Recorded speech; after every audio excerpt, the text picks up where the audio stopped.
Kanalıma hoş geldiniz. Bugün sizlere kış ayını çiçeksiz geçiren orkideleri yeniden canlandırabilmenin püf noktalarından bahsedeceğim.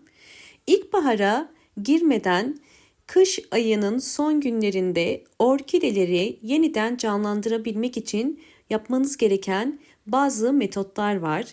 Orkidelerde hem çiçek dalı çıkarabilmesi hem de keiki çıkarabilmesi için bugün sizlere 3 farklı metot göstereceğim. Hemen birinci metodumuza geçmek istiyorum.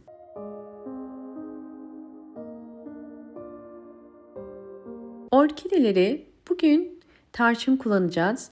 İlk olarak birinci yöntemimiz için çubuk tarçın kullanacağım. Hemen yakından gösteriyorum. Bu gördüğünüz tarçın kabukları orkide bakımında çok faydalı. Bunu ilk olarak nasıl kullanacağız? Hemen birinci metodumuza geçelim.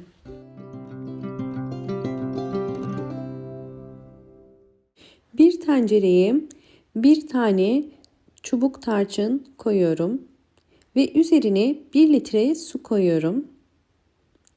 Daha sonra bunu ocağın üzerine koyup altını açacağım ve kaynamasını bekleyeceğim.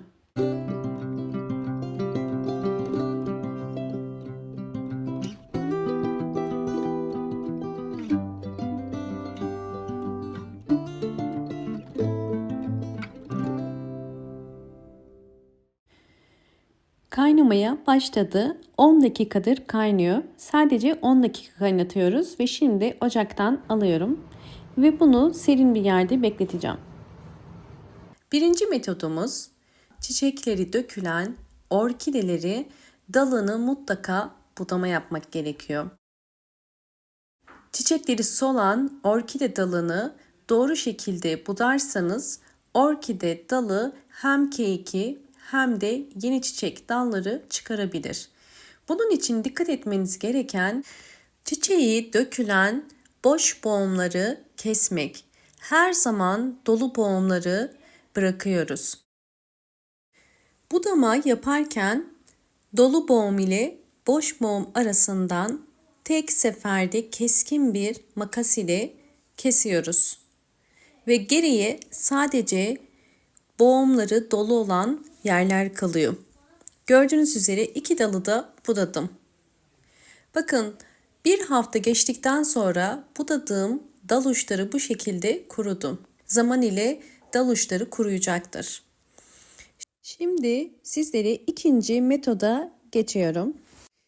İkinci metot, orkidelerde mantar hastalığında toz tarçın nasıl kullanılır? Orkidede mantar hastalığın olduğunu, yapraklarda sararmalar oluyorsa ya da yapraklarda siyah sararmalarla birlikte siyah lekeler oluşuyorsa ya da orkidenizin çiçekleri birdenbire sararıp solup dökülüyorsa ve köklerinde de çürüme varsa bu orkidenizde bir mantar hastalığı olduğunu gösterir. Bu şekilde gövdesi su toplayan ve gövde mantarı olan bir orkideyi ilk yapmanız gereken toz tarçın kullanmak. Toz tarçın ile enfeksiyonlu bölgeyi kurutacağız. Toz tarçının antioksidan özelliği olduğu için bu tarz gövde mantarlarında yaprak aralarına döktüğünüz zaman orkide mantarı kısa sürede durmuş olur.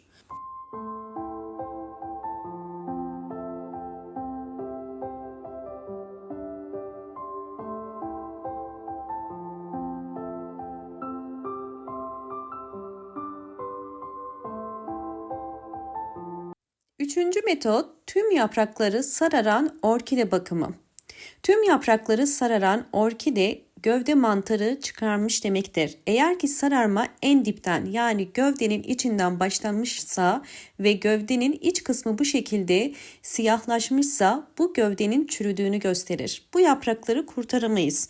Burada yapmanız gereken bunu gövdeden kesmek.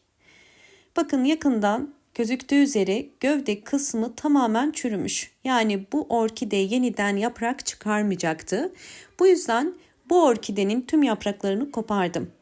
Bu orkidenin yeniden yeni bir keiki çıkarması mümkündür. Bu tarz orkideleri çöpe atmayın.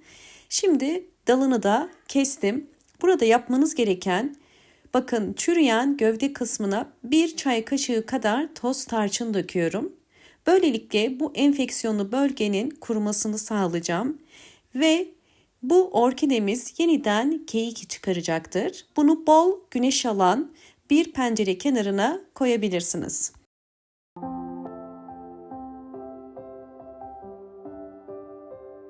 Evet, artık su yeterince soğudu. Şimdi süzüyorum. Ölçü olarak 200 milim tarçınlı su kullanacağım ve bunun üzerine 400 milim su koyuyorum.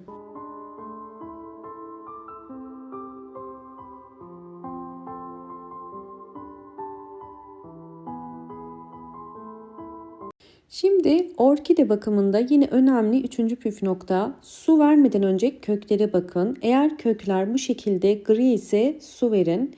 Şimdi hazırlamış olduğumuz doğal gübremizi orkidelerime veriyorum.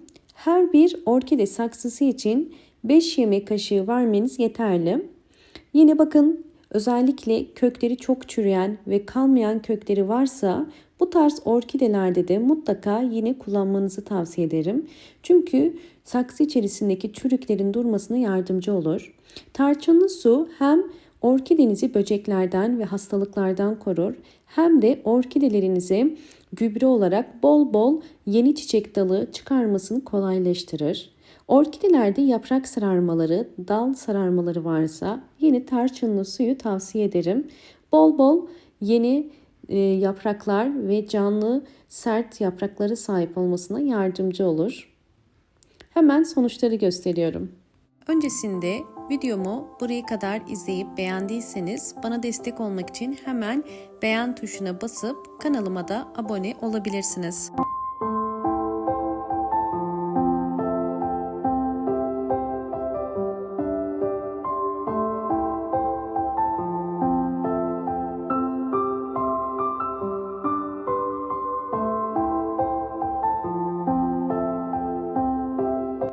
Videonun başında beraber budadığımız orkidenin sonuçlarını gösteriyorum.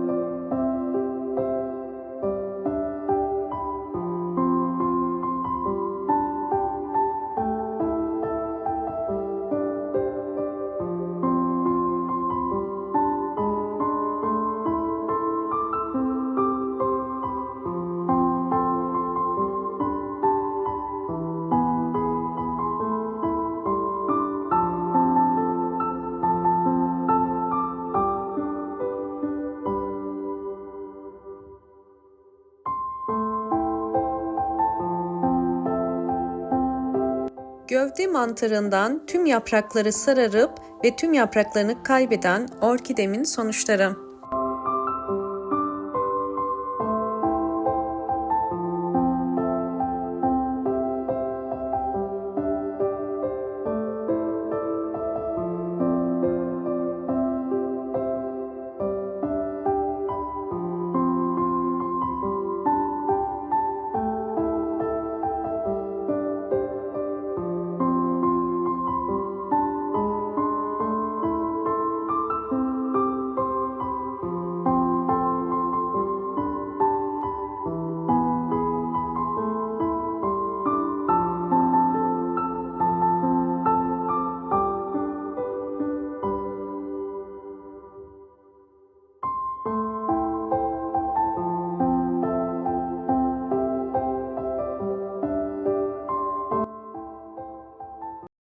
Bu yöntemde orkide yapraklarını dezenfekte edeceğiz.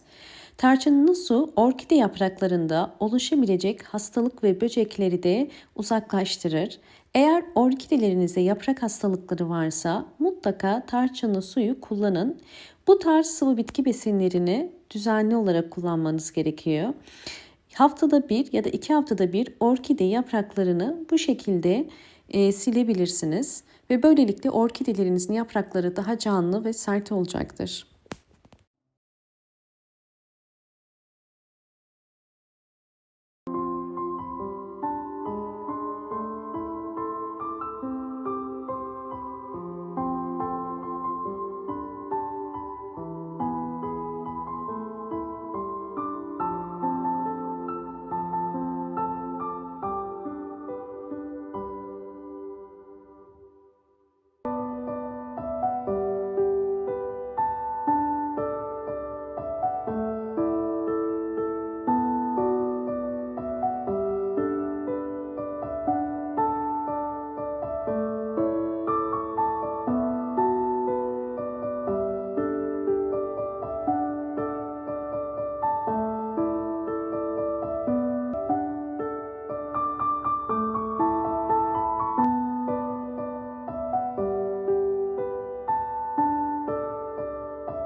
Orkidelerin tüm gelişim aşamalarını sizlerle paylaştım. Videomu buraya kadar izlediğiniz için teşekkür ediyorum.